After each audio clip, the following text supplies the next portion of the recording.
கும்பகோணத்துல அதிர சபா சதஸ் நடந்திருந்ததான் ரொம்ப பெருசா நடக்கும் இல்லையா. அப்போ வந்து சாருக்கு வந்து 6 வயசு, பெரியவாளுக்கு வந்து 16 வயசு.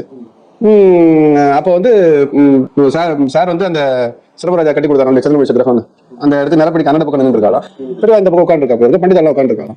அந்த பீதாம்பரியர் ஜாலம்னு சொல்லுவாங்க, ஜாலம்னு அவர் என்னன்னா அவர் இந்த ரஜ்ஜு சர்ப்பம் அத்வைதத்துல ஒரு சொல்லு இல்லையா, கயிறு பாம்பாரு நினைச்சுட்டு ஒரு கயிறு மாதிரி வச்சுட்டு கையில வேற பண்டிதால் பேசினதே அப்படியே வச்சுட்டு ஒரு துணியில அப்படியே மூடி போட்டு கையில அப்படியே பண்ணிட்டு இருந்தாராம் அந்த பீதாம்பரியர். அப்படி போட்டாராம். போட்டோடனே ஒரு கருணாகம் வந்து அப்படி படம் எடுத்து நின்றுதான் 6-7 அடிக்கு. பண்டிதாலாம் ஓடி போயிட்டாலாம். அங்க ஓடாதவா 2 பேர். இன்னும் பெரியவா வெச்ச கண்ணு வாங்காம எங்க அண்ணா அப்படியே சிலை மாதிரி பாத்துட்டாரு சார் சொன்னார். பெரியவா பாம்பு சர்ப்பத்தை பார்த்தோன்னா பாம்பை பார்த்தோன்னா பெரிய எழுந்திரியா.